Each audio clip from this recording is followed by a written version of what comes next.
Je crois que j'aurais du mal à commenter un sport où j'ai pas un rapport de proximité. J'avais mes zéro confiance en moi.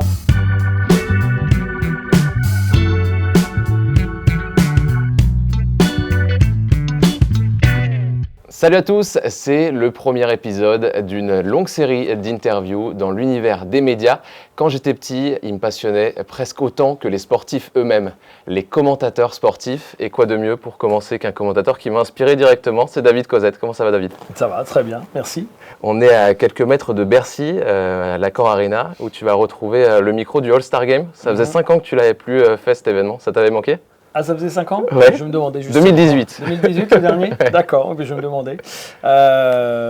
Oui, parce que c'est surtout sympa pour retrouver un peu tous les acteurs du basket français quand il y a une unité de lieu, une unité de vie, comme aussi sur la Leaders Cup. Plus que le match lui-même, c'est tout ce qu'il y a autour et les rencontres et les retrouvailles, moi, qui me font plaisir. Retrouver le monde du basket français, les joueurs, le microcosme du basket là, aussi, ouais. Là, sur cette année, plus encore, parce que comme il y a eu le Covid, que moi j'ai fait autre chose entre-temps, donc là, je retrouve de l'excitation que j'avais peut-être plus forcément quand on enchaînait année après année ces rendez-vous-là. Alors que là, c'est à nouveau, il y a une petite part d'excitation. Ouais. Et puis une salle comme Bercy, là où tu as vécu tellement de choses, c'est vraiment spécial cette salle pour toi. Oui, parce que c'est tous les grands rendez-vous du basket, quoi. Donc, puis de toute façon, des grandes et belles salles, quoi qu'on en a de plus en plus maintenant. Donc ça va. Mais oui, c'est toujours un peu un événement pour nous que d'aller dans des grandes salles comme ça. Et puis surtout, la plupart des matchs qu'on fait, généralement, on n'est jamais devant 10 ou 15 000 personnes, quoi. Donc c'est fort. Ça met encore un peu plus d'adrénaline. Ouais. Moi, cette salle, c'est là où j'ai commenté mon premier match, un match de U17 de Coupe de France. Toi, il y a un truc qui ressort de cette salle, une émotion particulière, un match, un événement, un moment qui te marque? J'ai toujours apprécié de faire dans cette salle les finales de Coupe de France. Pourquoi? Tout simplement parce que pour les couleurs. Dès qu'on rentrait dans la salle, on voyait qu'il y avait Le Mans, parce qu'ils étaient tous en orange, ou Bourges, ou en rouge, parce qu'il y avait à l'époque Nancy, ou Strasbourg, etc., ou Châlons, ou d'autres. Et là, voilà, c'est plus l'ambiance amenée par toutes ces transhumances de supporters qui venaient de province et qui venaient investir Bercy, tous aux mêmes couleurs, etc. Je trouvais que ça donnait un décorum qui était vraiment sympa. Dernièrement, il y avait Mont-de-Marsan, en tout cas les couleurs de Basketland qui ont fait pas mal parler, c'est vrai. C'est des moments un peu importants pour ces petites villes ou ces petites régions. Toi, justement, la région qui te concerne quand tu es petit, c'est Rouen. C'est là où tu grandis. C'est quoi ton premier contact avec le basket là-bas? C'est à Ménil-Lénard, donc le club de Théo Malédon, qui est aussi le mien.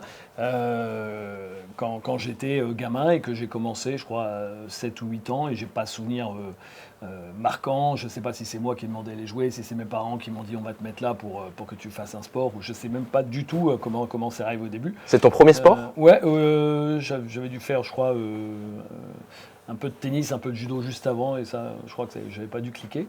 Et voilà, je me suis retrouvé à jouer au basket en poussin avec le club de Ménil-Lénard. Et puis j'ai continué, poussin, benjamin, minime. J'ai fait toute mon enfance à jouer au basket. Où je ne m'en suis pas rendu compte tout de suite, mais après, à l'adolescence, je me suis rendu compte que je ne ferais jamais carrière. Et c'est aussi pour ça que je m'étais dit, comme je veux vivre du sport, que je voulais être journaliste sportif. Et tu avais une qualité sur le terrain, c'était laquelle? Même si tu n'as pas fait carrière, il y a toujours quelqu'un qui a une qualité? Je sais pas, ouais, dans l'agitation des serviettes au bout du banc, ou couper les citrons, ou transmettre les bouteilles d'eau à ceux qui venaient jouer. Mais je pense que ça devait être mes seules qualités. Si, ma petite patte gauche qui fait marrer ceux qui me connaissent depuis 30 ans, mais qui suffit juste le dimanche matin. Mais voilà, j'étais un joueur extrêmement ordinaire, pour ne pas dire médiocre. Et à l'école, à Rouen, c'est le lycée Corneille que tu fais. Bon élève? Oui. Élève standard. Ouais, élève standard. Ouais, exactement. Je crois j'avais déjà ciblé ce que je voulais faire dans la vie. Donc j'avais mis de côté tout ce qui était les mathématiques, tout ça, les matières scientifiques. Et j'aimais bien les langues j'aimais bien les langues, histoire, géo et français, c'est tout. Le reste, ça m'intéressait pas trop. Donc un bac littéraire que tu fais à cette époque-là? Ouais, exactement. Donc bon en anglais déjà à l'époque, avant que tu partes aux États-Unis, tu avais déjà cette appétence? Ouais. Après, quand je suis parti aux États-Unis, c'était pour effectivement apprendre l'anglais vraiment, et puis aussi pour vivre une autre expérience et tout ça. Ouais. Donc fan de sport très tôt. Est-ce que tu as un grand événement devant la télé où tu t'es dit waouh, quel événement magnifique, je vais être dans ces moments-là? Le premier événement vraiment qui m'a marqué gamin, alors ça marque un peu mon âge, mais tant pis. Hein. C'est la demi-finale de la Coupe du Monde 82. Donc un traumatisme là, ouais, plus qu'un bon moment. Un vrai traumatisme, et je me souviens, je m'étais couché, j'étais en larmes. C'est un match terrible pour les 13 Français qui ont participé à ce match. Et quand on est enfant, je pense que tout prend une dimension supérieure quand on est enfant, et c'est ça qui est formidable. On magnifie tout. C'est-à-dire que moi, je fais partie de ces gens qui, quand il y a débat, qui vont dire c'est Zidane, c'est machin. Moi, c'est Platini, parce que Platini, quand j'étais gamin, c'était comme ça. Tout prend une dimension émotionnelle incroyable quand on est gamin. C'est ça qui est beau. Et ton déclic alors avec le journalisme sportif, ça intervient à quel moment? J'ai très peu de souvenirs quand je suis gamin. C'est assez flou, et en fait là où je m'en suis rendu compte, paradoxalement, c'est arrivé il y a, je sais pas, ça devait être une quinzaine d'années à peu près, ou enfin peu importe, quand via les réseaux sociaux, les trucs copains d'avant, j'étais avec une copine avec qui j'étais au lycée. Et moi à l'époque j'étais à Canal, et donc elle, le sport elle connaissait pas, elle me dit qu'est-ce que tu fais dans la vie toi, machin. Et donc je dis moi je commente du basket à Canal+, enfin Canal+, c'est déclinaisons à Sport Plus et tout ça. Et elle dit mais c'est incroyable. Elle dit mais c'est incroyable parce que tu nous bassinais avec ça du matin au soir, et j'en avais pas du tout souvenir, pas conscience, et que en fait c'était ancré aussitôt en moi. Et si elle m'avait pas dit ça des années après, j'aurais pas eu ce souvenir-là que je voulais absolument être. Enfin, je pensais pas que c'était aussi prégnant en fait. Je me souvenais quand ça arrivait première terminale, et logiquement, tout le monde s'interroge en première terminale, qu'est-ce qu'on va faire dans la vie? Et c'est là que je m'étais dit, je veux vivre du sport, donc je vais être journaliste sportif, et si ça ne marche pas, j'essaierai de faire prof de sport. Et est-ce que tu aurais pu faire journaliste sportif sans être commentateur? Parce qu'on le sait, ce métier, il y a journaliste sportif classique, et il y a l'étape d'après, quoi. Mais j'aurais pu être même journaliste tout court. Oui, j'ai commencé en sortie d'école de journalisme, j'ai commencé à France 3 Régions, enfin à l'époque c'était FR3 Normandie, et je faisais les infogénés, quoi. Et j'étais à Paris Normandie, j'ai fait tous les médias là où j'habitais à Rouen, j'ai fait Radio France, j'ai fait Paris Normandie et la télé. Et à chaque fois, j'ai fait des infogénés. J'ai fait la visite du préfet qui inaugure la clinique, je sais pas quoi, ce genre de choses, quoi. Le petit fait divers. Et c'est après seulement que on essaye de se rapprocher de sa passion, etc. Mais comme tous ceux qui font une école de journalisme, au départ, on touche à tout. Et c'est très bien comme ça. Et tu as senti que tu étais fait pour ça dès ta première expérience d'antenne? Tu t'en souviens de ta première antenne en direct? C'était à Radio France, où j'étais encore en école de journalisme. Okay. J'étais à l'IPJ. Toujours à Rouen, du coup? Donc l'IPJ à Paris. À Paris? Oui. Il y a c'est le hasard, mais il y a beaucoup de journalistes sportifs qui sont sortis de l'IPJ. Moi, j'étais en même temps que Denis Brognard, Frédéric Viard, il y avait Hervé Matou avant. Il y a beaucoup de journalistes sportifs qui sont passés par l'IPJ. Et quand j'étais à l'école de journalisme, chaque week-end, je bossais à France Bleu. À l'époque, c'était Radio France, ça s'appelait Radio France Normandie.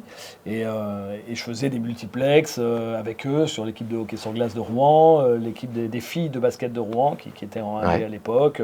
Les gars aussi, Évreux au basket? Et les gars d'Évreux, oui, bien sûr, à l'époque, 1990. Éric Fleury, Christophe Bourse, tout ça. C'était ma première équipe de basket. C'était l'équipe d'Évreux qui jouait à l'équivalent de la Pro B à l'époque. Et je faisais des petits multiplex avec eux. Et voilà, j'ai beaucoup appris avec des gars passionnés qui étaient formidables, qui m'ont pris en main, qui ont vu que j'aimais le sport et qui m'ont énormément fait progresser. Et comment tu fais le transfert alors de ce côté régional à quand même Paris et Eurosport qui est en train de se lancer à l'époque? C'est dans ce métier, il y a quand même une grosse part de chance quand même. Parce qu'on peut, alors je pense que sans chance, c'est compliqué de faire une belle carrière, sans talent aussi, mais il faut quand même avoir les deux. Il y a plein de gens qui ont un grand talent, mais qui n'ont pas été au bon endroit au bon moment et qui après n'ont pas été exposés, ce qui peut-être les a pas empêchés d'être tout à fait heureux, quoi. Et moi, en fait, c'est Daniel Potra qui était l'un des profs à l'Institut pratique de journalisme, qui était le directeur d'Eurosport et qui m'a dit on va lancer la chaîne en français, qui jusqu'alors n'existait qu'en anglais, en allemand et en néerlandais. Les locaux étaient à Paris, à Cognac-Jay. Et il dit on va lancer ça en français au 1er janvier 92. Moi je suis sorti été 91 et j'ai fait 6 mois à FR3 à Rouen en attendant que Eurosport se lance en français. J'ai fait partie des premiers commentateurs en français, avec Christophe Josse aussi.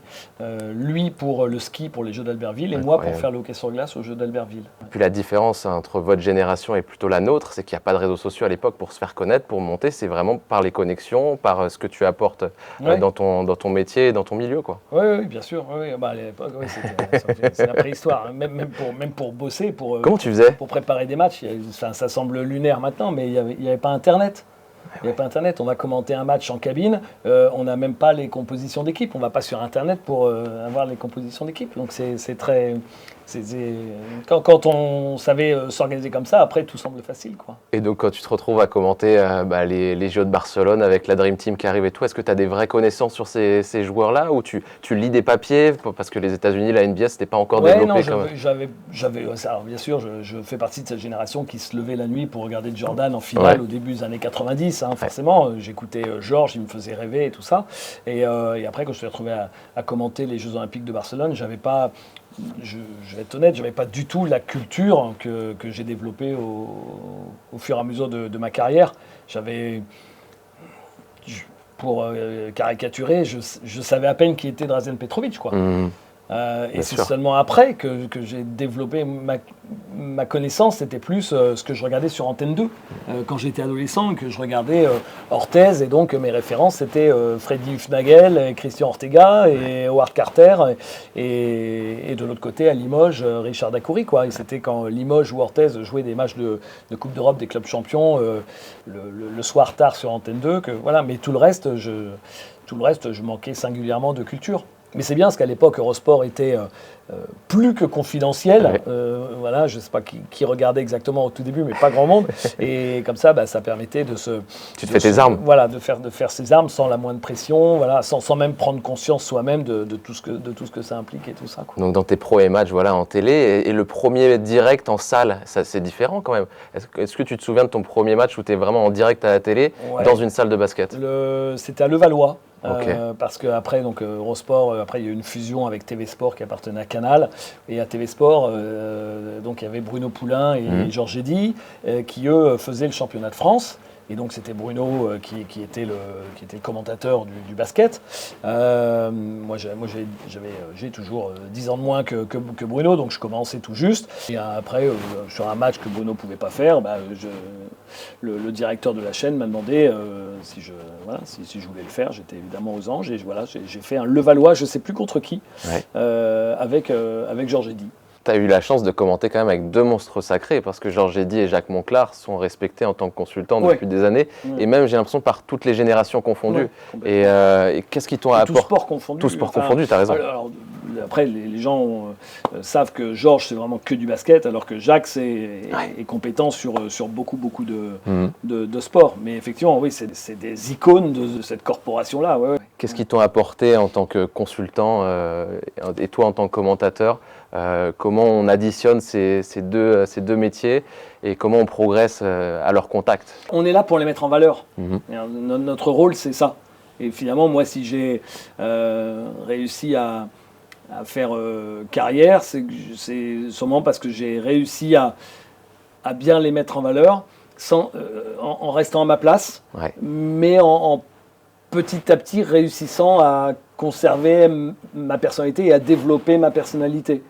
Mais on est bien d'accord que le rôle de base, quand on est avec des monstres sacrés comme ça, le truc, c'est de leur passer les plats. Quand je suis avec Stephen, même si maintenant je suis un peu plus reconnu qu'au début où je travaillais, le mec qui va faire la plus-value du programme, c'est Stephen, c'est pas moi.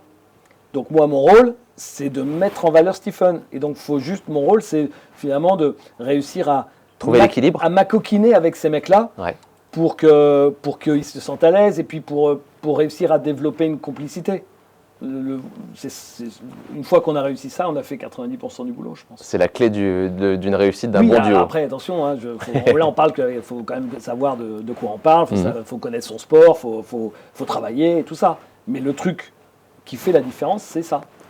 Un gars comme Stephen Brun, par exemple, que tu repères peut-être quand tu commentes. À l'époque, il est encore joueur. Aujourd'hui, il est respecté dans ce qu'il fait aussi en dehors du basket et dans l'univers des médias. Tu repères cette gouaille, cette qualité qu'il a dès le moment où il est joueur. C'était quand j'ai commencé à sympathiser avec lui, c'est quand il était joueur de Nancy. Après son expérience à Split et à l'époque, je commentais avec Jacques et puis je voyais bien l'œil qui pétille, le petit sourire en coin, on s'approche, on se renifle le cul un petit peu, on voit que ça clique, on se fait voilà. Donc au départ on sympathise, mais je dis lui, je pense qu'il est fait pour ça. Puis après on se rapproche et là j'en suis sûr. Et puis après après on est devenus vraiment amis proches, on avait des cercles d'amis communs, on partait en vacances, tout ça, etc. Mais on s'en est jamais parlé de manière formelle, mais c'était une évidence. Et je savais très bien qu'il était fait pour ça, c'était sûr. Un bon consultant, tu dirais, c'est un bon équilibre entre connaissance, expertise et grande gueule. J'aime pas le mot grande gueule, parce que grande gueule, ça peut être un peu négatif, tout ça, etc. Le sens de la formule, la punchline, voilà, le sens de l'humour, et puis les connaissances, l'expertise. C'est marrant parce que on parle pour prendre juste Jacques Monclar et Stephen Brun, le premier truc, c'est qu'ils ont une passion extraordinaire qui les fait bosser plus que les autres.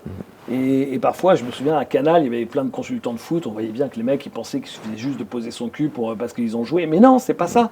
Si Stephen Brun et Jacques Monclar sont les meilleurs, c'est oui, parce qu'ils ont le sens de la formule, qu'ils ont de l'humour, qu'ils ont la gouaille, que machin, etc.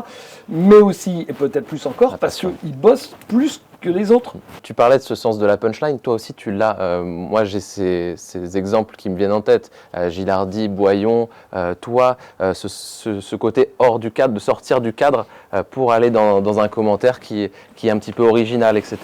Tu as toujours eu ce sens de la phrase. Je me suis toujours senti libre parce que j'ai toujours eu l'impression, enfin c'est même pas une impression d'ailleurs, parce que je savais que j'étais sur un entre guillemets petit sport et sur des supports qui étaient des supports j'ai jamais été sur TF1 21h quoi. Et donc ça m'enlevait toute forme de pression et donc je pouvais finalement me dire je peux être moi parce qu'il n'y a pas de course à l'audience. Quand on est sur Pathé Sport, quand on est sur Sport Plus, finalement on est entre amis. On est entre amis, donc les gens me prennent comme je suis. J'aurais peut-être été plus policé, plus cadré, plus auto-cadré si j'avais été par exemple sur Canal Premium. Si j'avais commenté des matchs de foot ou quoi que ce soit. Le fait que de s'adresser finalement qu'à des passionnés et pas au grand public, ça m'enlevait toute forme de pression et donc on peut être plus naturel. Et la voix alors ? La voix ça se travaille ou c'est quelque chose c'est un don ? C'est quelque chose qui rentre dans l'oreille des gens, alors du coup les gens se disent c'est une voix. La voix, je la déteste ma voix. C'est vrai ? Ah oui non, je vois vraiment pas ce qu'elle a de. Il y a des mecs qui ont une voix charmeuse, un peu rocailleuse, qui vibre, suave, machin, des voix de radio, quoi. Il y a des mecs, on écoute la radio, ça passe tout seul et tout. Moi, j'ai pas une voix machin. Puis même quand je m'enflamme, il y a des fois, on croirait Gérard Jugnot quand il s'énerve dans Les Bronzés, quoi. Non, c'est vrai, ça monte dans les. Donc j'aime pas du tout ma voix et je me demande. En fait, c'est qu'une question d'habitude. C'est que les gens, quand ils reconnaissent, c'est en fait, ils ont l'impression d'être ça. Je suis chez moi, je suis en famille parce que la voix je la reconnais, donc tout de suite on se sent bien. Et voilà, c'est juste parce qu'ils l'ont juste parce qu'on leur a imposé beaucoup ma voix longtemps. C'est une voix qui a accompagné les téléspectateurs et aussi les joueurs qui ont mené des carrières avec toi de A à Z. Je pense à la génération Parker, les Boris Dio, les Flo Pietrus que tu as accompagnés du début à la fin. Ça te fait quelque chose, ça, d'avoir été celui qui accompagne une histoire, finalement? Oui, clairement. Oui, parce qu'on revient, moi je fais ça pour le côté humain, donc, et je reviens dans le côté humain, des générations mais on s'est accompagnés mutuellement. Et la première, c'est vraiment la génération de Sydney, ceux qui ont été champions d'Europe junior en 92 avant, c'est parce qu'en plus c'est quasiment pas des amis d'enfance, qu'on n'était pas enfants, mais on a grandi ensemble. Ciara, Bonato, Foirest, Trizaché, Mériguet, qui eux-mêmes étaient copains entre eux. Ils ont juste tous, en gros, 3 ans de moins que moi à peu près. Mais on est de la même génération et on a vécu les mêmes trucs et voilà, et on a fait des bringues ensemble parce qu'à l'époque on sortait un peu plus, machin, etc. Et puis parce que voilà, on avait plus de choses à se raconter. Là, moi je peux sortir en boîte le soir, mais peut-être que les jeunes de 25 ans vont dire le vieux con là, il n'y a rien à cirer de ce qu'il a à nous raconter, quoi. C'est une anecdote que je raconte jamais, mais quand je suis arrivé à Paris, j'étais tout jeune et tout ça, donc je sortais de l'école de journalisme, j'arrive à Eurosport et je commençais tout juste à commenter, où je pense que personne n'écoutait. Et un soir, je vais au Doobies, un bar branché du 8e, avec 2 potes. Et il y a 2 mecs qui sont en train de jouer au billard, dont un avec une salopette dégueulasse, machin, etc. Et il y a l'un qui dit à l'autre, il dit « Oh putain, mais regarde, mais c'est Cosette !» Mais jamais ça m'était arrivé, parce que j'ai personne avec mes parents qui me connaissaient. Donc 2 mecs comme ça qui disent « Ah putain, mais regarde, mais c'est Cosette et tout, machin !» Et c'est le début d'une grande amitié. C'était Bonato et Ciara qui jouaient au billard, au Doobies, et je les ai rencontrés comme ça. Donc les basketteurs te regardaient, il faut bien le comprendre. Oui, mais que, déjà parce qu'on en revient à la même passion. Ciara, c'est pareil, c'est un passionné incroyable qui regarde absolument tout déjà quand il avait 20 ans. Toujours maintenant. Et voilà, c'est comme ça que je les ai rencontrés. Et puis après les autres. Donc cette génération-là, j'ai quelque chose de très fort avec eux. Et quand tu commandes des matchs de leurs enfants aujourd'hui, quand tu vas à Bourg-en-Bresse avec Zachary Rizaché, c'est fou. C'est extraordinaire. Là, c'est beaucoup plus récent, mais avec Stephen, à chaque fois, maintenant qu'on voit Zach, on imagine la carrière qui est devant lui, ça nous fait marrer, parce qu'il y a quelques années, comme sa maman, Sandrine, travaille toujours avec nous, en charge de production, et sur une finale de championnat de France, on est allé faire un barbecue chez les Rizac, et il y avait Zach et Ainoa, qui étaient tous les deux des ados, et qui étaient avec leur ballon de basket, pendant que nous, on était en train de s'enquiller du rosé. Eux, ils étaient en train de jouer dans le jardin au basket. Et quand on les regarde, ça nous faisait marrer. Et après, on se regarde, on se dit putain, mais c'était avant-hier, et là maintenant où ils en sont, c'est extraordinaire, ça nous fait kiffer ça. Et quand tu te retrouves face à des joueurs que tu connais très bien, des équipes que tu connais trop bien, forcément tu as nourri des relations parfois très proches avec certains clubs, certains présidents, etc. Tu t'es déjà retrouvé dans le côté « Ah, c'est difficile d'être 100% objectif ». Non, je fais la part des choses. On m'a dit tellement souvent mais c'est quoi vraiment ton équipe préférée? Moi aussi, à chaque fois on fait ça. Il y a bien machin. Et je dis à chaque fois, et c'est sincère, j'ai des potes dans toutes les équipes. Alors, peut-être de moins en moins maintenant, mais j'avais des potes dans toutes les équipes. Donc, moi, que ce soit mon pote machin ou mon pote bidule qui s'affronte le samedi soir qui gagne, je n'ai rien à cirer. Donc, moi, la seule équipe dont je me revendique supporter, c'est l'équipe de hockey sur glace de Rouen, qui en plus est toujours coachée par un pote avec qui était joueur au jeu c'est Fabrice Lenry, qui était au jeu d'Albertville. On a parlé des Ciara, des Bruns, qui avaient des caractères que tu sentais déjà à l'époque. Est-ce qu'il y a d'autres joueurs qui t'ont marqué dans leur caractère, dans leur façon d'être, quand tu préparais des interviews où tu te disais « Ah, c'est toujours un peu spécial, il va toujours m'arriver quelque chose avec ce joueur-là » Le seul joueur, ça j'en ai jamais parlé, avec qui vraiment ça a été, je comprenais pas, c'est Tariq Abdul-Wahad. Ouais. Quand il joue en équipe de France, qui une fois a daigné me parler en disant c'est bien, c'est super ce que tu fais. C'est super gentil, moi je fais comme ça. Machin. Et qui après n'a plus jamais voulu me parler, qui machin, etc. J'ai pas compris, et qui avait une forme de vraie dureté.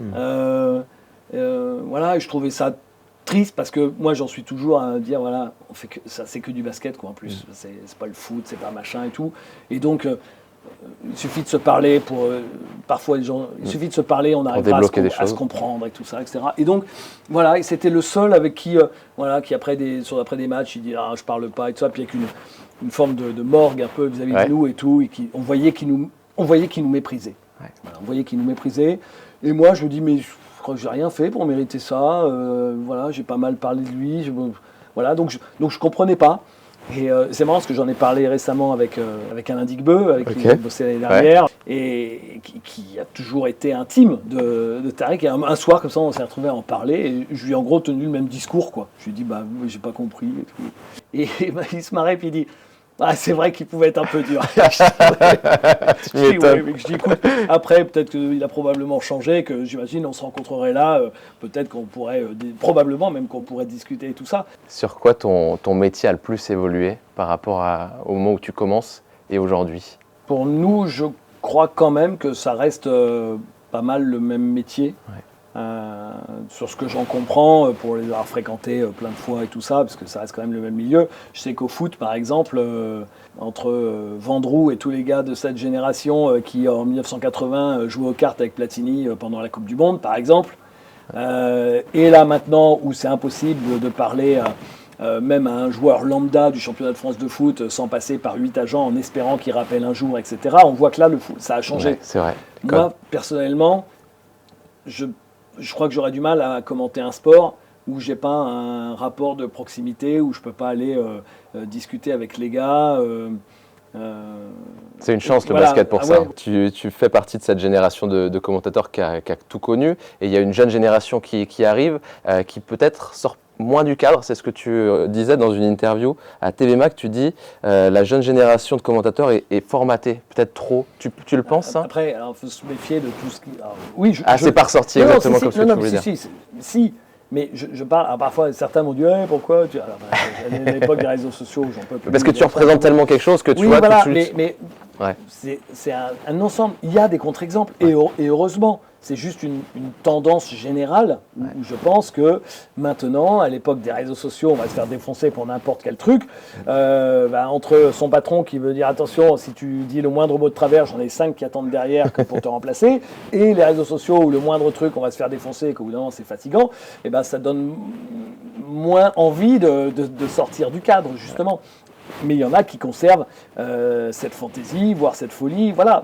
Mais je pense que dans l'ensemble, quand même, maintenant, on est plus, on est plus formaté, cadré. Peut-être que si je commençais là, aujourd'hui, à 20 ans et quelques, j'aurais trop peur qu'il m'arrive quelque chose, et donc j'oserais pas... te lâcher. J'oserais pas me lâcher. Ouais, je comprends. Là, j'ose me lâcher parce que, entre guillemets, je dois plus rien à personne. Et puis tu t'es permis de le faire depuis le début, donc tu es resté sur ta ligne de conduite, je trouve. T'as pas trop évolué dans ton... je pense aussi que ce qui est important, c'est d'être sincère. C'est d'être sincère.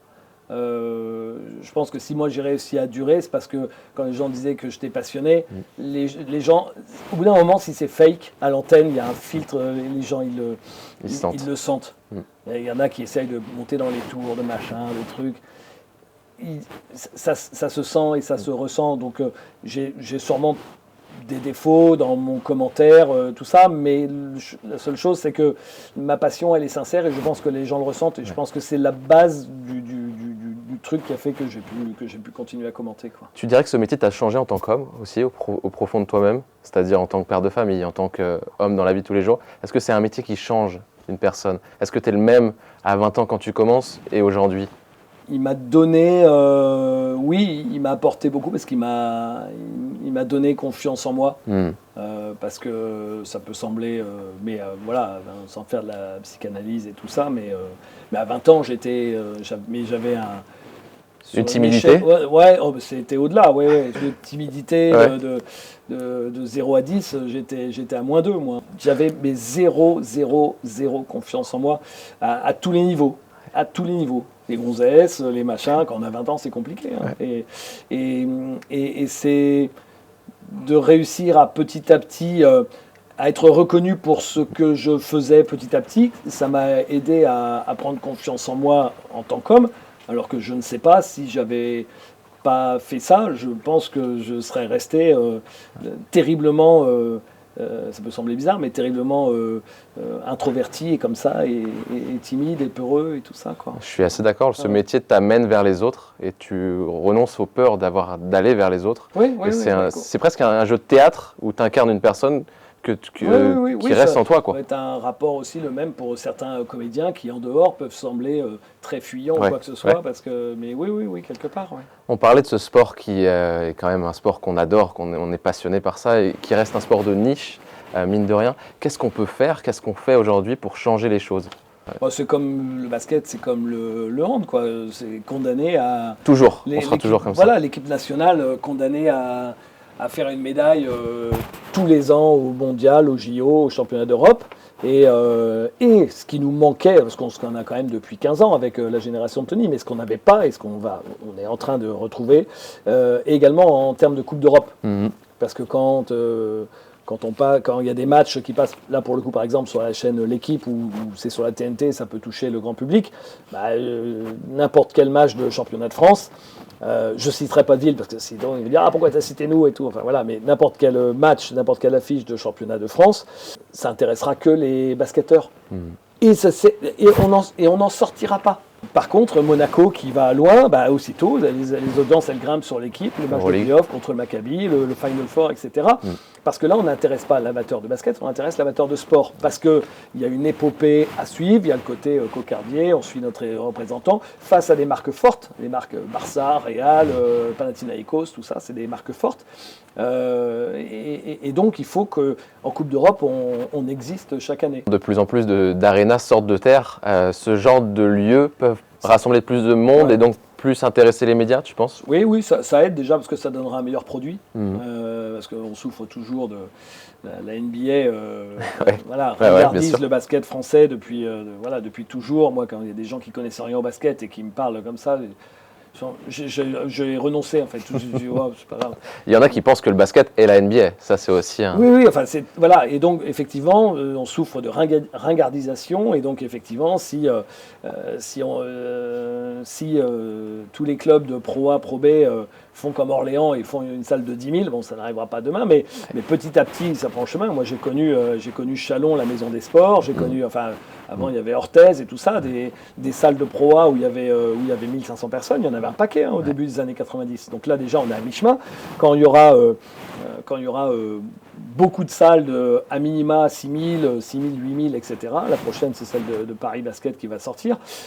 Effectivement, ça donnera le jour où ça passera à la télé, ça donnera une meilleure image. Et on sera peut-être un peu moins ringardisé parce que les lumières seront plus jolies, parce que peut-être les maillots seront plus beaux, tout ça. Et donc le paquet cadeau autour sera plus sympa. Ouais, c'est vrai. La prochaine arena, ça sera Paris à la Chapelle, 8000 places à peu près. Donc ça va être une nouvelle salle pour Paris.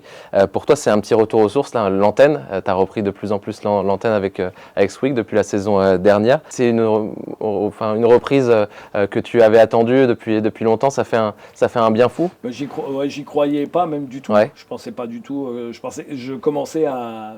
T'avais renoncé vraiment? Oui, parce que j'avais frappé à 2-3 portes et puis je voyais bien que ça marcherait pas, que ça marcherait pas pour plein de raisons différentes selon les chaînes que j'ai sollicitées.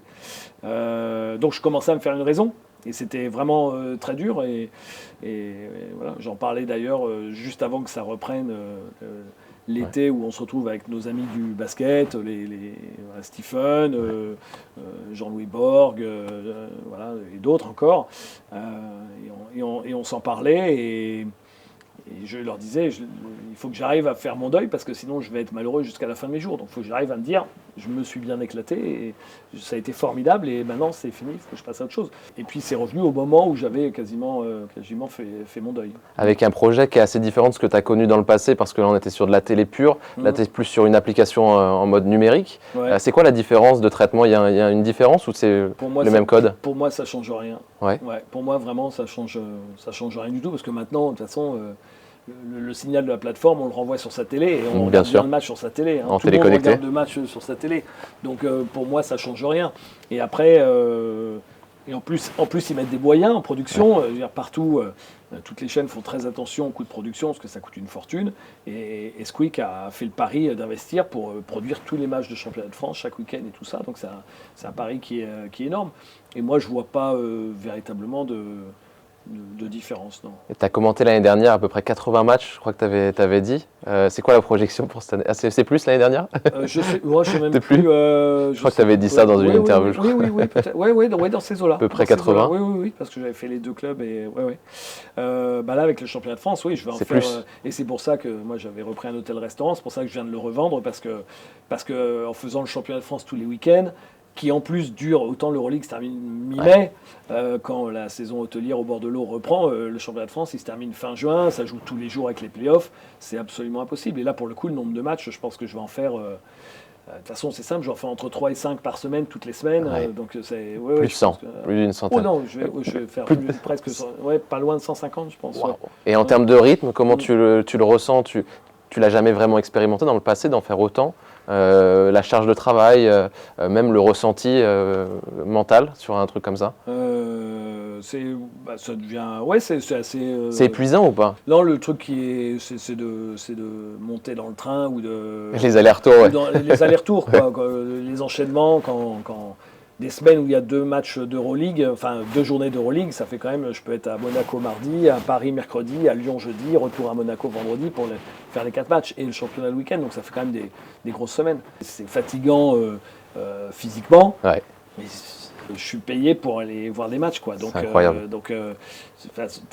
On n'a pas le droit, moi ou toi ou n'importe quelle autre personne, enfin on a se plaindre, c'est pas le droit de possible. se plaindre, c'est pas possible. 3 sujets d'actualité, tu peux réagir évidemment. Je voulais te parler de ça quand même, Sportica qui est parti en fumée en l'espace d'un jour, le jour de Noël en plus. T'as réagi comment, toi qui as vécu plein de moments?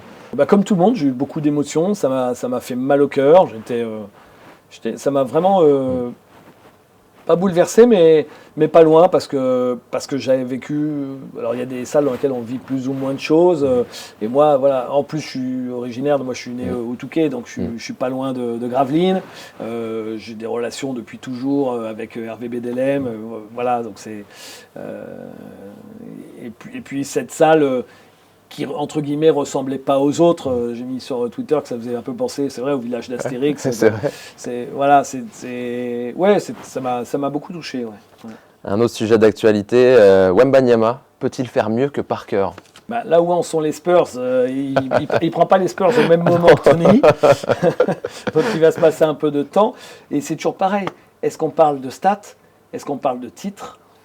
Est-ce qu'on parle d'une globalité? Pour moi, on parle d'empreinte. Oui, voilà. On parle il y a l'équipe de France après. Est-ce qu'il va gagner des médailles, des titres avec l'équipe de France ou pas? Donc c'est beaucoup trop tôt et c'est impossible de le savoir. Lui ne le sait pas. Personne ne le sait. Ce qu'il y a de sûr, c'est que Tony est parti de très bas parce que quand il était drafté, personne ne le connaissait à part nous, mais pas le grand public et tout ça. Que lui est parti de très haut parce que tout le monde sait qui est, même si tout le monde n'arrive pas à bien prononcer son nom, tout le monde voit à peu près de qui on parle. Mais quand je dis tout le monde, c'est tout le monde. Il a déjà, alors que sa carrière est à peine commencée, il a déjà touché tout le grand public. Je pense que les Jeux Olympiques de Paris, s'il est avec l'équipe de France, que l'équipe de France fait un bon parcours et que lui est un joueur majeur, sa vie publique commencera à devenir sacrément compliquée. Parce que voilà, il prendrait encore une autre dimension. Il n'y a que les résultats qui diront ça. Dernière question d'actu, Thomas Hurtel rejouera-t-il en équipe de France? On sait que tu as un passé avec Thomas Hurtel. Est-ce que tu aimerais le revoir? J'en sais rien. Si j'aimerais le revoir... oui, c'est une bonne tête de l'art, mais j'ai énormément d'affection pour lui.